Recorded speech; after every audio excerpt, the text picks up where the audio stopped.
Sett goes jungle, and there's 4 ultimates that are actually incredible to steal. Now 5. Like, this would have been almost just complete dream game for Sylas. The only thing missing is like Malphite. Like, Malphite is like the holy grail of ultimates to steal. I think Zillion is the actual holy grail. That's just like absurd, but you are absolutely right. This is a comp you're like, can I replace the draft? Can we just rewind time and just echo this one? But either way, covered it. It's all I can think about. I'm like, I just would have liked that pick so much more. Yeah. Unlucky, but hey, they saw the mid lane and all right, you're playing TF. We can now pick all the Sylas champions. We're fine now. Either way, comp is in Immortals. I like this. Insanity, by the way, has been getting really good damage numbers so far in the LCS. I really like him on damage mages. Karthus is one of those. I think Karthus is incredibly strong. Very good pick overall. They've got Ashe Morgana, which is a great bottom lane. I think it completely screws over what Bard wants to do kind of all times. You've got a lot of good poke. You've got a lot of sustain. Just kind of pushing down the lane. Trundle for Xmithie, we know he's good at that one. You've got Ornn engaged. This comp looks really solid. Yeah, I mean, there's lots of ways for them to engage. There's also lots of ways to make it easier to hit the skill shots to engage. You have the Wall of Pain slow, you have the Pillar slow. Those both set up very well for Ornn ulti as well as Ashe ulti. Even bindings can be very hard to dodge if you're on top of a Trundle Pillar. So there's lots of ways for them to start the fights. I do think if you're fighting front to back, they should have the advantage. It's going to be very difficult for some of the champions to actually fight through the Karthus passive. If Karthus is charging in there with Ornn on top and these champions kind of in that mix, it becomes so difficult for your backline to access their backline. I will say there is some counter pick on some counter play on the other side. On the one hand, you've got Morgana who can black shield a gold card if TF ults in. On the other, you could just Bard ult your teammate when they go for the Karthus Requiem. You're like, it's okay, I got you, bud. Here's a free Zonias. Hopefully they can coordinate that well because we know TF might want to pick it up at some point. So, make sure you time those properly, but that should be doable with the coordination. A lot of fun stuff could happen here in this game. I do like Gangplank. We've seen Gangplank kind of make a resurgence here in the LCS. I think it's been really solid overall. We saw huhi have a bad early game into a masterful mid to late game. Last week, CLG's Deus stood in, got wrecked in the early laning phase, and then went great in the mid to late game. Like, GP does a lot. There's a lot of globals in this team. Bard, GP, TF, like they're going to get in there, and it's going to be pretty good. Yeah, and it can be very scrappy. I was kind of focusing on the strength of Immortals, in the team fight, but Golden Guardians doesn't have to necessarily team fight, right? As long as you're actually able to slow down the soul snowball, not just give up every single dragon. You can play side lanes with TF. You can have TF joining up with GP. GP ulting bot lane, and then TF ults in. All of a sudden, it's a 4v2. You can set up these types of situations very effectively. Karthus does answer somewhat. If TF ults somewhere, Karthus can ult to help out that fight and try to swing it in your favor a bit, but I do think Golden Guardians are going to have a good ability to play the map. It's just going to be perhaps harder to execute than what Immortals has drafted. Yeah, it's going to be fun to watch for here. We are on to the Rift for our last game of the day. Golden Guardians 4-6, Immortals 2-8, just on the outside of the playoff cusp. 4 wins right now is 8th place, with 100 Thieves still having 1 to play afterwards as well. They could improve to 5. And Immortals with 8 games to play must win at least 2. Most likely, they probably got to win 3 or 4. They got to go about 50-50 over the back half of the split if they want to make playoffs. That is my prediction here. We'll see if they can do that. It is an uphill battle for them. Golden Guardians right now are in playoff position, although as a low seed, it makes it difficult. We'll see how they can do. I think this team can keep improving. This is going to be fun right here. I don't think Morgana saw them. So if they actually walk back towards their side of the map, Golden Guardians just have to wait. Someone's going to face check them. Let's see. They're going to find Hakuho for some CC. More damage comes across. Closer getting a bit low, and they got to be respectful now because Closer at 200 health. Could be a very easy target. He's regenning, chugging the potions. Golden Guardians, of course, able to easily run back to their own side of the map, no problem. But there's a deep ward for Immortals, and Closer, you don't want to have to recall here, right? But you're still at half HP coming into your start of jungle. He's just going to start topside. I think that's the answer. You know that there's a ward left there. You don't really know, if they're going to stay around and harass you. So he just immediately went up towards the top side. GP will help leash him blue. He should be fine. He did start Machete, so he wants to focus on the single target camps. Obviously, well, you do start that anytime for Sett jungle. But you can even just do something like blue and then Gromp and then red and be perfectly happy to try to recall off of that. Maybe you have to blow your smite a little bit earlier, but we'll see where he does decide to go. A little bit of hesitation on if he wants to go to Gromp or not there. He's like, Gromp's too lethal. I'm a little bit too low to fight Gromp. We're going to go for the Wolves. They're a bit easier. Ooh, nice little hit there from Hakuho. Big damage. FBI has to burn a heal early. Hakuho still has Ignite. Finally pops it. That's going to be... No, it's the cleanse. The cleanse keeps him alive. FBI lives because huhi had heal. Oh, that was a close one there. At the end of the day, a summonerless FBI has to walk back to lane. Immortals are crushing so far. Yeah, great binding. Just the one binding being enough there from Hakuho. He has been such a good Morgana player throughout his career. It's been a while since he's brought it out, but you know they were one of the bottom lanes, Apollo and Hakuho, who loved playing Morgana Caitlyn, for example, you know, as an answer to Zyra Khan and things like this. And they have always been very solid at that. That one bind not only forces FBI back to base, but they actually got 3 summoners there. They got the flash, the cleanse, the heal off huhi. They're going to be able to deny some of this farm potentially here too. And Apollo is starting Cull to boot, so I love Cull Cull feeling starts. pretty good about that. So I will say that about 3 patches ago, maybe a bit more, they buffed the base health and health scaling of AD carries. And I didn't think AD carries were too squishy before that change anyway. So you're essentially getting Doran's Blade health for free, give or take, but it's close, which means you can just start Cull anyway and get free gold, because Ashe will also always get a lifesteal item first. You're not even missing lifesteal because you're rushing Ruin King. So you have lifesteal, you have base health, Cull is just 450 free gold if you choose that over Doran's Blade. So you just accelerate your build. I love Cull starts in bot lane now. Yep. I think the only risk here is what is happening now. If you get ganked, you're missing some health here, and Apollo has no flash. Well, Apollo is going to die whether or not he had 80 bonus health, so first blood comes through. The Closer had a bad start, but still gets the gank off, and once again, Closer finds ways to make the early game go well. It's the jungle difference down in the bot lane as Apollo and Hakuho were winning that 2v2, but a good gank here comes through from Closer, despite the fact that huhi didn't actually find the latch on the wall. Didn't matter. They just ran him down. You know, I'm not sure if it would have made any difference for Apollo to actually heal for the move speed. He obviously made the judgment call that he wasn't getting out either way and just decided to hold on to that heal, so accepting the death, even turning back to make sure that Hakuho would get out. But thankfully for him, you know, it is even on farm, and the kill went to the Sett. So you're going to be happier about that than if it went the way of the Aphelios. Alrighty, look at this game state. 500 gold lead to Golden Guardians. I will say they have 2 champions who print money via their passive, so both Damonte and Hauntzer are going to have inflated gold values. So the scoreboard will lie very slightly. Very often you look at the gold lead and you're like, okay, this is what team that is playing better, the team that is winning because they're doing more. In this case, Golden Guardians will have a gold lead because their champions are balanced around just printing free money, so it will lie a little bit to you. Yep. It's one of those things that's a bit interesting because, as you say, like that's the key part is that it's balanced around having extra gold, right? So, you know, being up a couple hundred gold on a TF when you're farming even is more like saying you're kind of even in power. But either way, they do have that first blood and are going to be happy about that. You know, we'll see how much this farm Allorim can pick up in the top lane, but you know, a good early lane we face here from Hauntzer, which is kind of expected against the Ornn. You know, unless you really misplay on GP, it can be pretty difficult for Ornn to punish you whatsoever. And if you can't punish GP in the really early levels, then it's pretty tough once GP's on Sheen and starts getting some levels in for the barrel, because you can pretty comfortably control that wave. Definitely the case right here. And whenever he wants, he can take the recall. He's easily got Sheen money at this point in time. Basically, everyone's going to have around 1,300 gold from all the farming roles. We can see upgraded boots came through for Damonte. Extra couple of rings came through for Insanity on their first recalls. And we'll see how long they want to wait until those first things do come through. Hauntzer maybe wants to burn through his mana pool. Eats the barrel there. It looks like Allorim probably wants to TP back pretty soon. He's starting to trade pretty heavily. He's trying to get some damage down. He's going to get his health bar back regardless. So, yeah, goes in for a trade. Doesn't do too much. That's okay. Cannons traded back and forth as the mid laners clear their waves. And it's a 1 CS difference here in the mid lane, 47 to 48. Yep, you know, totally fine there. Just kind of farming it out. But honestly, if this is just going to be a farm lane, Insanity's way happier.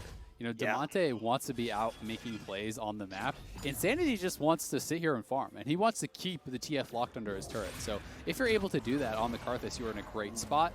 Damonte, okay, he should survive.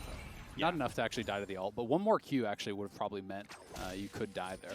Would have been a lot closer for sure. Damonte did rush Mercury Tread, so he has that like 50-ish MR right now. Actually, probably 60 and change because of stat shards.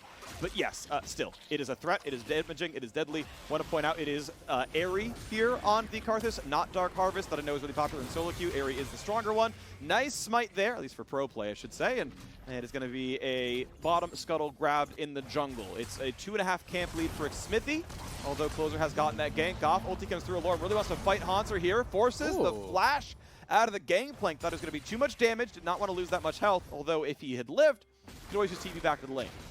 Yeah, nicely done. Does force out that flash. That's going to be feeling pretty good when you can trigger ult out for that.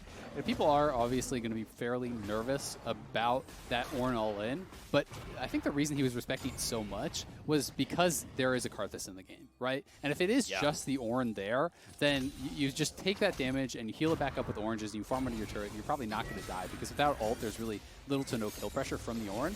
But he probably didn't know if he was going to get in lethal range with the additional damage from that Karthus. So, not having an exact calculation on that makes it an ability he wants to flash.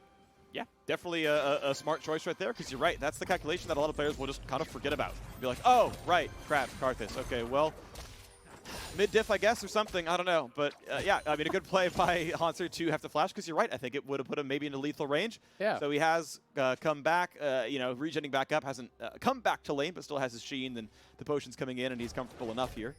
Yeah, I mean, I'm not sure that it would have killed him, but it would have been close, right? And that's why he flashed, and that's why it can kind of look a little bit silly in isolation. Karthus is one of those champions that it just makes it frustrating, because it's one of those things that it changes how everyone on the map has to play their lanes out. When they actually, are in isolation. You know so well, okay, how much damage can I take? What can I do? Do I win this all in? Karthus changes all the math on that. Sometimes it's something that can kind of get lost. I do think that Soraka does similar things with that, where you have to always be considering this global ultimate that is just not even possible to miss, right? You just press the button, and it's going to hit you. And now it changes, do you get to fight or not, at lots of times in the game. For sure. Well, we look at the game state again, and the gold lead is growing. The first blood obviously helping with that one, but also the passives stacking gold as well. Mid lane is still farming pretty close to equal. Very small farm lead to the top lane on the Golden Guardian side. Otherwise, bot and jungle fairly close, all things considered. Xmithie getting no contest here on the top side. Rift Herald, that is currently lane pressure in both mid and top, allowing that to be effortless and easy. The Morgana had roamed over as well. Allorim going to get himself the turret plate, most likely. Xmithie here as well in case there's a play. There isn't one, but the plate still goes over, and they might just go for the dive, and they are. Hauntzer, they know he is flashless. Barrel not yet popped, no way through this one, and they're going to pop him right away. Can't do anything else. Insanity, burned ult just in case. Didn't need it at the end of the day, but it helped to secure it just in case it was going to go weird. 2 turret plates drop in the bottom side, but top is going to get absolutely cracked here. That is 2 plates down. You summon the Herald after the second plate dies, and look at this. At 9.5 minutes, Allorim got counterpicked, but with a bit of lane pressure, they're going to knock down first turret in his lane. It's a good move here from Xmithie. I mean, Xmithie just kept farming while Closer was looking to pressure and got a kill on the bot side. Xmithie was staying ahead a bit in farm. He did grab the Herald there, and Trundle, tank or not, crushes turrets because you have the W attack speed that you're getting, you have the auto attack reset and the bonus damage from the Chomp. The unfortunate side for Immortals is that they're losing all of this on the bottom side. Apollo and Hakuho have basically been AFK at their tier 2 tower for the last while because TF kept going missing. They knew Closer could be on this side of the map, so if they try to defend, it's a 4v2 and they just die on the dive. So it is intelligent that they backed up, but there is also a cost there that has to be considered because they lost 4 plates. They lost probably at least 2 waves of farm. So despite the fact that the gank worked on the top side and they get the turret, that's all great. But Golden Guardians was fighting back on the bottom side and potentially getting that gold in a more important place with this Aphelios. Okay, look at the game once again. It's a lot closer, obviously. Getting first turret and all 5 plates topside gives you a whole ton of money, but it is going all to the front line there of Immortals. That is sometimes really valuable. If your tanks can't die, you just win every team fight for free. But, generally speaking, you want to donate 1,000 gold to Ashe or Karthus when possible. So, arguably, there could have been better targets. Still good ones to be clear. The game very, very close. At this point, you would say maybe Immortals are actually winning because, again, Gangplank and TF lied you with gold leads. Regardless, a fairly close game between these teams as Hauntzer walks back to top side and wants to keep scrapping with Allorim. Yep, going pretty well. And, Ornn, another champion that kind of distorts the gold. They are going to try to clear out this wave as best he can, but 4-man top, you are dead, my friend. Ultless, flashless, 4 to the top side. That's going to be a lot of damage. Allorim needs to die. Huhi has to claim the kill because Golden Guardians couldn't get the rest of it through. That is the least important gold target there. Yes, Hauntzer gets a turret plate. Yes, Damonte will help. They'll knock down the second, but that was a lot of effort spent. Mid lane's being pushed in. Those are waves being lost. At the same time, there's also waves being lost in top, so you can't really hate on that dive being a smart play. Yeah, no, it was actually pretty good because the wave still isn't even to the turret in mid lane, and no one was even laning a bot lane for Immortals, so they had no pressure out on the map until, just now. Now there's being some gold actually bought back here by Immortals as they will be able to take 2 plates. They will be able to deny a little bit of gold here minion-wise, but Still, it's a play you want to see Golden Guardians able to do. You know, Hauntzer got targeted, so they want to try to put him back in an advantageous position. They want to have the ability to have GP pressuring the Ornn, pushing up side lanes, because very likely they're going to have to play heavily through side lanes with GPTF when you are looking up against a Karthus and an Ornn as their counterparts, with Trundle to make the set very squishy. Doran Shield and Nicole for FBI. Both Cole's about to finish popping, so they're both going to pop that, plus 350 at the end of it all. Easy blue buff handoff there to Insanity, who is farming at a decent clip. 120 CS at 12 minutes. Honestly, that does mean he's dropping a fair bit. Keep in mind, almost 13 minions spawn per minute. 6 melee, 6 ranged, and usually a cannon across every 2 waves. So only 10 CS a minute is not the highest mark, especially for someone who has not really been getting ganked. It means he is dropping some CS. Same is true for Damonte, but at least Damonte has been roaming around the map. So I would like to see higher numbers. There are some Karthus who will get that 13 CS a minute pretty much from the get-go. Something close to that. Not the worst thing in the world, but do want to point out there is some farm being dropped, and in a non-interactive lane, you sometimes want a bit more than that. Yeah, I definitely hear you, and I think in an ideal situation, you should get that. But I do think that a lot of his effort was actually just pushed on, maximizing the speed at which he pushed the wave to try to lock Damonte under his turret, right? And sometimes when you are doing that, you're not being as careful with the last hitting. You're putting out Qs that might put those minions at a little bit of an awkward amount of health so that they can die to the other minions. But there is, a trade-off at the very least. It's not as though he's just AFK standing in one place trying to maximize farm. He's trying to keep the TF locked under turret, and has done a fairly admirable job of that, thus far. Absolutely. Well, recalls coming through. Coals are completed. Paolo has upgraded boots. He's most of the way over to Blade of the Ruin King. Just needs the combined cost for himself. Meanwhile, the components of Infinity Edge have come through for FBI, so he's comfortable as well off of a pretty solid 15 CS lead down there on the bottom side. And after having to lose your flash at level 1 and being summonerless, one gank turns it around, and then the Golden Guardians can feel comfortable down to that bottom side of the map. Huhi has switched all of his summoners over. He joined the game with heal flash. He's currently got Exhaust Ignite like he's Yuumi, and is ready to go find something else to do down here, as he's going to be escapeless, but certainly has a lot of offensive pressure with these sums. Yeah, and he is going for the kind of pretty standard tank build, so he's not that worried. It's going to be difficult to knock him down when he has stopwatch, when he has the Giant's Belt and some armor. Also, obviously, has that magical portal to zoom on out and can kind of rely on that as long as he's staying around a wall. He does have that as an escape. Right now, Golden Guardian's trying to play around a catch. Okay. That is a great hawk shot, but he can still be a target. Tempered Fate into a journey would have been enough to kill Apollo every single time if they wanted to go for it. He's like, yeah, they're missing. I know these tricks. Let's play this one smartly. Good hawk shot, gets away, no problem. Now, contest around the bottom river. Drake is alive. Golden Guardians have 1. They want number 2. Into Hakuho they go. He's going to get Azonia's Hourglass off. Damonte is around. Here comes a possible re-engage. Ult lands for FBI. Huhi's got to be careful. Pops the stopwatch. The dunk in the backhand side. Allorim can't go a lot of places. He's going to go down even after the blast cone. Now Huhi very, very low. Does get killed. A nice Q is going to land from the Karthus. 4v4 on the map. And be respectful of rank 2 Karthus ulti. Maybe they're going to find a new target. Damonte low on mana. Wish he has blue card now for the Mountain Drake to get his mana back up. Clarity goes over from Spellbook for Damonte, and he's got enough mana to now feel comfortable yet again. Drake goes over. 2 Drakes grabbed by Golden Guardians, and the gold lead is 1,400.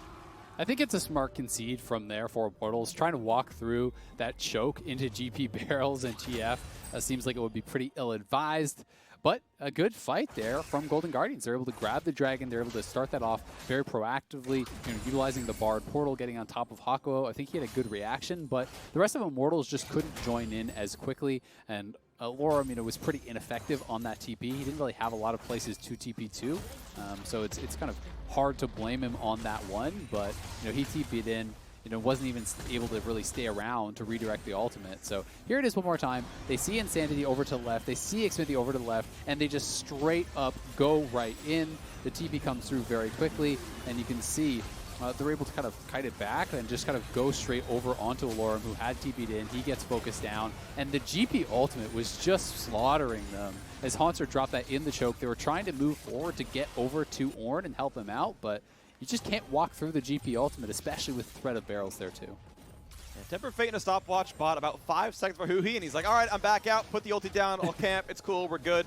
Insanity barely landed the Qs. The last lay waste was enough to kill him off. Huhi almost nearly got out. As we mentioned, of course, the Drake was grabbed. But now mid lane pressure. Immortal's going to get a lot of damage down here. Demolish is going to be ready. Big chunk there. Tempered Fate could set up for a fight. Can they find the damage? It's really only wave clear. Turret's going to stay alive. No stun for the Bard, and this will be a living turret. 1-1 on that scoreboard so far. Top turret dead on the Golden Guardian side. Bot turret dead on the Immortals side. His mid lane is still the target. Oh, that was nearly the stun, but they got split apart by the pillar. The coordination should have been better. That could have been a pick. Yeah, a little bit unfortunate there for them. They got to be on point with those engages. They do get the flash off of FBI, though, so that's something working in their favor. I still think they'll be pretty happy about it. I've got to say I'm surprised to see Insanity go for a tier this late. You know, he had the full Roa first and then just picked up the tier, I do believe. So, you know, that is going to be something that comes online very late in the game. Honestly think you could just go Ludens second. If you're not going to go tier first, if you're not going to grab like tier Catalyst and really slow down for that, you know, I think it's completely fine to just depend on the extra mana from Lost Chapter and Ludens and have a little bit more burst there. But sure, you know, this to me signifies that they think this game is going to go on for a really long time. And if it does go late, then this option could pay off.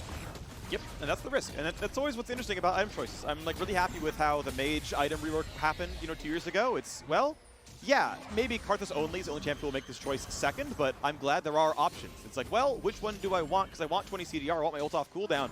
And he says, yeah, we're going to go for the very late game scaling option. We're going to just sit there and scale and wait, and I'll be a bigger beast later on in the game.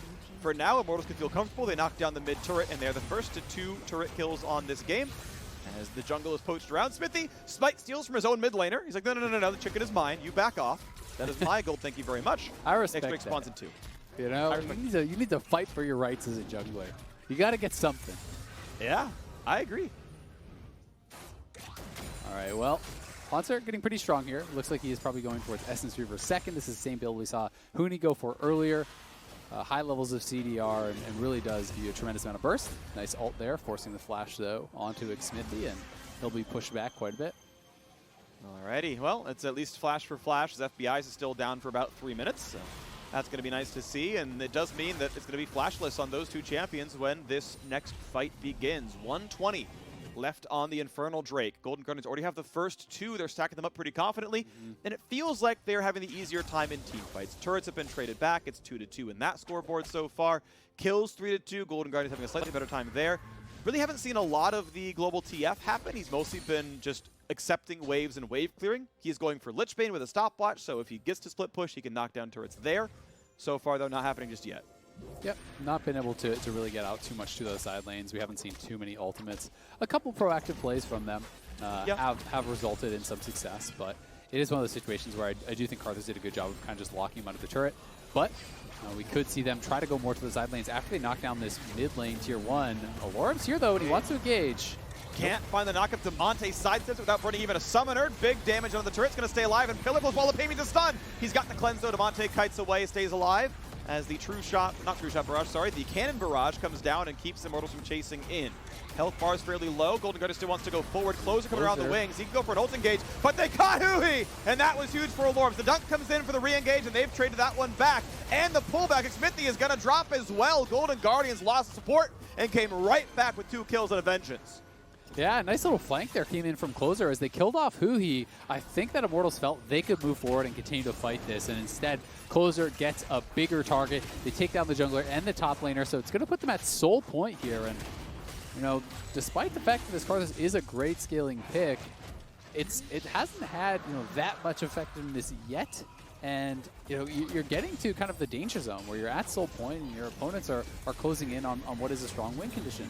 So we watch this one more time. Honestly, a really nice sidestep there from Damonte. Heads up play. He was slowed up, but I think had Nimbus Cloak proc there perhaps for the added move speed, so he was able to dodge out. Then the GP ulti is used there to disengage. As the GP ultimate expires, though, they spot Closer down below them, so they say, all right, let's just engage. Binding caught huhi there. It was really nicely placed around those minions. I don't think huhi would have expected to get hit from that angle, but the punish is fully in effect, and they're able to knock down 2 members from Immortals. And I'm pretty sure we still haven't seen a Karthus ult yet this game at 21 minutes. And it was used in the top lane dive when they killed Hauntzer, but he died before the ulti could land. So, yes, Insanity has 0 KP with his ulti because the one time he cast it, it was to help a dive that didn't need help. Yeah, and I mean, it's not really his fault. Like it's not as though there's been all these situations where it's like, why didn't you press it, right? It's just showing that it's been this kind of very passive game, and they haven't gotten as much out of the Karthus as I was honestly expecting. I did think it was going to be more of a scrappy game. I did think that they were going to be able to use that Karthus ultimate in some of these kind of cross-map plays to try to have Karthus park mid lane and look for fights in side lanes with Ashe and try to have Karthus swing those fights in their favor, but hasn't been the case, and now they're going to lose their mid lane. Okay, so 3 turrets comes in first for Golden Guardians. The lead stretches to 3,500, and in 3.5 minutes, we've got Infernal Soul on the board, and that probably is going to be too much for Immortals to bear. They've already been bleeding the map out. You add a neutral global buff on, and it's probably all she wrote. The chance of winning goes down to maybe 10% or something. It's probably already at like 25. Hauntzer pushing down to the bottom side. He's going to be answered here by Allorim as he's just pushing in the waves. Trundle is heading over, but Trundle is on a ward, which means Hauntzer is going to be very safe here. Can easily barrel chain down the wave, but as well, he swept the ward out. If he goes down to the right-hand side, I can't see him. Let's just play it more defensively. We'll play on the backside. No big deal here. Q down a melee minion. Q down the cannon minion. It's fine. Closer going to go hit this blue buff. No one's around. Says, great. Thanks for the 10 CDR. Really, really impactful on me. Yeah, exactly. He's going to stay full mana. He's never going to run out, so that's always good on the Sett. Yep. But Damonte maybe not as impressed with his decision to take that at 23 minutes into the game. But yeah, TF doesn't usually run out of mana. You can just refill with gold, or rather with blue cards, fairly effectively. So not going to be feeling too bad about that. But Immortals, you know, they do have good wave clear in the side lanes. It's honestly hard for GP to threaten turrets into Ornn unless you have Baron buff or something, because against the non-Baron buff minions, Ornn wave clears out fine. So does the Karthus. But it is Immortals that are kind of getting stretched thin. There's more ways for Golden Guardians to move around the map. You know, there is obviously the TF ultimate is going to be up much more often than the Karthus TP, and it's also kind of just more effective. So it's tough for Immortals because they're getting forced to answer these side lane waves, and it's denying them opportunities to kind of look for fights prior to that dragon. All right, well, the map is bleeding out. We are 2 minutes. Sucks to lose the cannon. Unlucky. It's okay. 2 minutes till the Infernal spawns, and that would be Infernal Soul for Golden Guardians. Decent damage to the bottom side. Great barrel chain actually chunks both the frontliners of Immortals. Bit of wave clear coming through, trying to knock down this turret as best they can. Puts it to half HP. Yeah, it's going pretty well here. Allorim tries to frontline, can only do so much. Turret's at 1/3. Good bind, though. Closer has to be careful. Thankfully for him, he is quite tanky and survives it all. Has a stopwatch if he needs it. Was also a nice barrel there from Hauntzer, kind of zoning back the Ashe. If Ashe could have just fully committed forward into that, might have been able to get a lot more damage out, but because the barrel was getting placed, Apollo had to dodge backwards to avoid that, and that allows Closer to not take too much damage and back off easy peasy. Gonna stay alive then, but the game is about to come to a head as we're 1 minute away from the Infernal spawning, and that's where the team fight's gonna happen. That's the climactic battle. Archangel staff is not yet Seraph's Embrace. It would have been Luden's Echo, to your point earlier, about going for a slightly earlier game item. And yeah, the Infernal Soul is certainly a button to look at here. Right now, Insanity not talking to File to keep stacking Archangels when out of combat. Needs the mana pool a bit more, it looks like, but that is going to delay Seraph slightly. 40 seconds now on Infernal. Immortals have the river first. You can see their ward coverage. They've got several control wards down that side of the river, a couple of regular ones around the brushes nearby. And FBI and the rest of the crew will have a red buff and a little bit of mid lane pressure as top lane is being attacked. Damonte right now has TP underneath that summoner heal. He can burn the heal to do nothing and then TP down. Otherwise, he can simply use the ulti to come across the map. Knocks down the top lane turret. No answer there. 4 turrets to 2. And looking nearer and nearer to the inhibitor. There's always a chance Golden Guardians says, screw it. Take one Drake, we'll take turrets. Exactly, that's the problem, and that's what I wanted to talk about, is the fact when you're sitting 3-0 in Dragons, you don't have to actually force anything. You can just say, all right, you're going to give me the inhibitor turret for free? Great. In this case, they don't, so Ornn goes back to base, and they force out the TP, and now Golden Guardians have the inside track on this Dragon. We'll see if Immortals can force the team fight. Stun for huhi, levels identical on the junglers. Tempered Fate could be used to deny Xmithie a smite. And that would be maybe one way to make it not a 50-50. But overall, look at this. Right-hand side, Damonte can walk up saying, hey, this is our benefit for playing the minion waves. We got to shove down bot. I can walk over and threaten a turret by proximity. So you better start this Drake right now, and indeed they do. Wall of Pain is down. Nice Q poke from Insanity.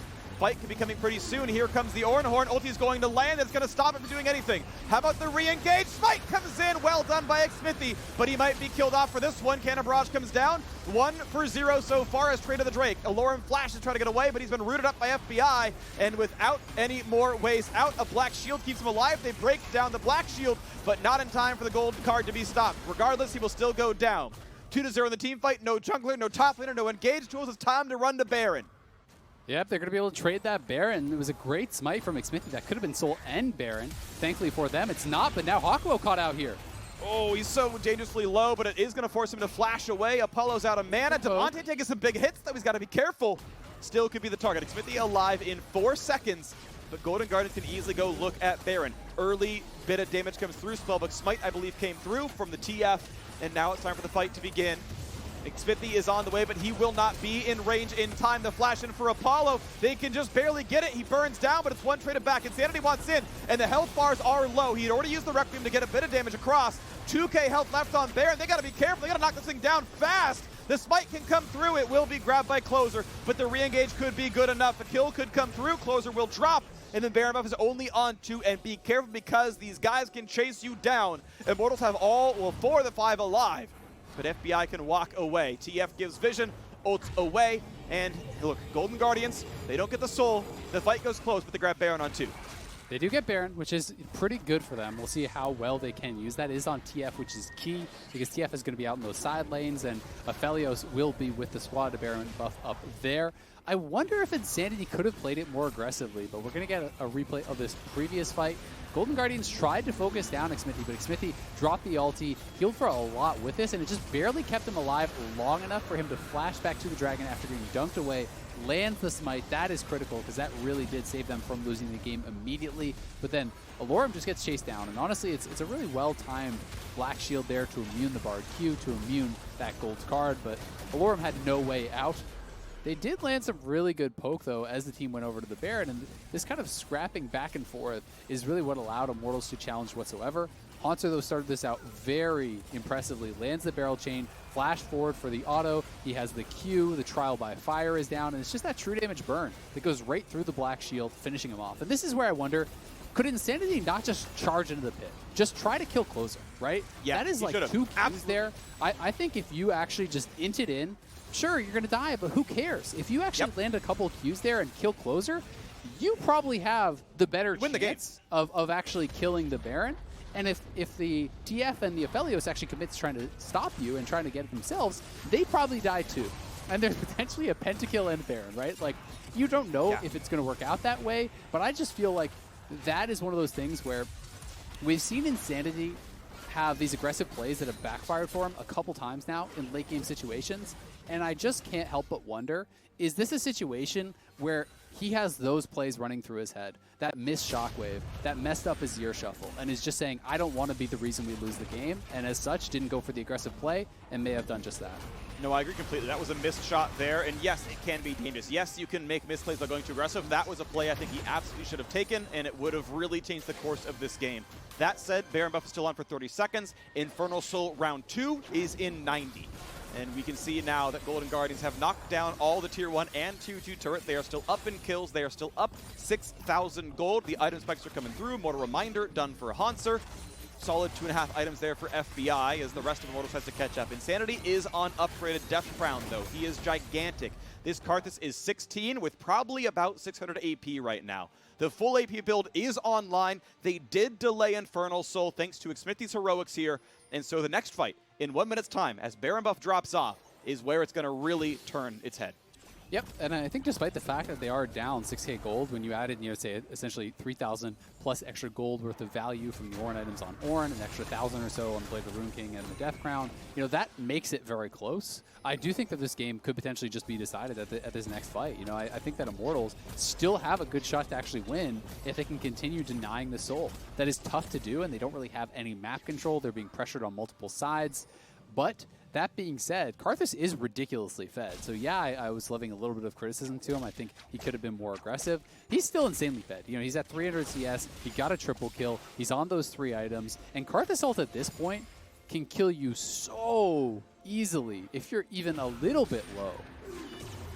Here's the ulti. It's going to land onto one. Hakuho ults himself. Xmithie is going to be the first target. He's going to be dunked back into the team. Without a jungler, you cannot steal this. There's going to be a turret going down the split push, but Xmithie able to flash away, and now Allorim is here for the re-engage. Is this the fight? A triple stun. The double stun followed up here. Karthus Comes Requiem, and it's a double kill from above. That's the fight Immortals needed. A triple in for Insanity, and the game has turned around. Immortals Immortals took the fight they needed. The heroic flank for Allorim. The Requiem was there. He pressed R. He found the button on his keyboard. And Damonte can watch as he dies. He's slowed. He's got no way out. Kill number 4 is taken by the jungler. And it's time for the Drake to be grabbed with no contest for Immortals. Welcome to the Karthus late game. The ultimate gets dropped. All of a sudden, everyone's HP is gone. And now for Golden Guardians, after losing that fight, they are going to be too far away from just an easy Infernal Soul victory. So it's going to be about spreading the map at this point. Karthus can do most of the health of a lot of your members with just pressing that R button. So incredible flank from Allorim. That was a game-winning play potentially. And we'll see what they can continue from here. The initial engage, the Bardol came through. Hakuho Black Shields himself. He is the squishier target, so I do think that was the right choice. He would have died immediately. Xmithie has flash and is able to get out. Has the ultimate ticking. He's healing back up. Here comes Allorim. 3-man knockup into the 2-man knockup with the Searing Charge. And look at the health. It's just gone. And Damonte even had to pop his Zone is at that point. Another stopwatch, I believe, was also popped by Closer. So he killed 2 people and got 2 major cooldowns with the same button. Yep, and now Void Staff is in. So there you go. 5,000 damage, almost all of it was the ultimate. Insanity is into late game. He is ready to rock. He's got the full stack Dark Seal. I don't believe he had the money to afford Magi's, but he's obviously going to feel real comfortable. And uh-oh, huhi, you've got to be careful. There's a pillar in range soon, but yeah, the magical journey through terrain makes him no problems. But look at this. Baron is alive. It's up right now. It's up in 4 seconds. Damonte is going to burn the ulti to get away. And he's going to have Gangplank pushing the bottom side. So split push on in full effect. We've got the Ornn recalling to defend, and Immortals do not want to take a 4v4 with Baron hitting them with their Ornn missing. So it will be a full pullback. Turrets being attacked. Turret in the bot side already dead. Hauntzer with a level lead. This can be the win condition if they can keep the team split up. This shouldn't be very close for Allorim. That said, though, he can find some damage. And remember, Requiem exists. It's being cast now. Hauntzer at 1k is dropped to 200. That is the damage that Karthus deals. Golden Guardians now have to try to find a way to sustain back up. That's going to be hard to do when they're all at half HP. Yeah, not only does he push back the GP, he stops you in your tracks on that Baron play. Insanity flashing in, trying to finish off FBI, but he had the cleanse, so maybe didn't realize that was an option there. GP, though, back to pushing. Damonte up in the top lane, trying to push that in. Immortals didn't want to start the Baron because they didn't have TP on Allorim, and they were sending him back to base. And Hauntzer did have both ult and TP. So it's a smart move from them to just back it up and play it a little bit more slowly. At the very least, you did force the ultimate off of Insanity. It's a fairly long cooldown, but late game, it starts to come around a lot quicker than you'd like when you're an opponent. This is the sort of crucial part of the game now because, yes, as you're mentioning, the ulti is moderately long. It is long enough that it's enough time that Golden Guardians can reset and then try another Baron attempt, and they've got about 45 seconds to work with. That's, I think, about the timer left over on this ulti, which means it's enough to play for wards, it's enough to set up a Baron bait, and it's maybe enough to get a team fight. It's not going to be enough for Infernal Soul. That's going to be up in time for sure, unless you bait it out again. But at least there is a bit of room to make the play. And so Golden Guardians, I think they need to turn on the pressure, they need to find an opening soon, because once Requiem's back up, you never win a team fight again. Yeah, it's definitely getting really, really tough. That damage is incredible. Yes, there is some MR over on Golden Guardian's side. Not a ton, but there is some. But with Void Staff through, the upgraded Death Cap, he did go for that full late game style build, and he reached it, right? He made that bet. We talked about would Ludens be better, would Tier be better when it was delayed, and he kind of made his bet that this game was going to last long enough that he would get there, and he was right. So in this case, it's paying off, and he is monstrously strong. Could even go back and buy his Magi's pretty quickly here, as he has 10 stacks, so it is worth the upgrade. It's not super slot efficient at 10 stacks, but you don't need that. And they're just going to start up the Baron right now. They see GP on that bottom side. Allorim almost has his teleport, but this is going down fast. Tempered Fate buys some time. Is there a re-engage? Can they find a battle? The stun lands into Damonte. He's going to cleanse and get away. Stays alive. True shot. Sorry, I keep saying it wrong. Cannon barrage over the top.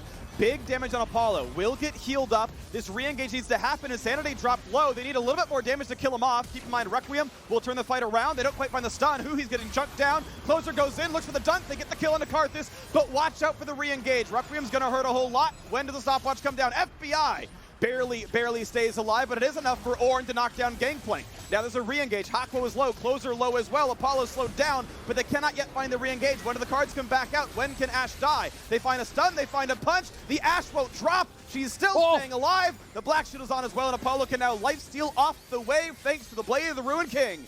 And it's a 1-for-2. Fight again goes to Immortals. Golden Guardians cannot crack into this team. And Hauntzer died. Hauntzer died in the side lane to the Requiem plus the Ornn. You can see that they're actually trying to trade for the Infernal Soul, and Immortals just realized it. They have forgot about this Infernal Soul spawn. Instead of actually trying to head down there, they now have to run immediately. The TP did come through from Damonte, so we'll see if Xmithie can get in there.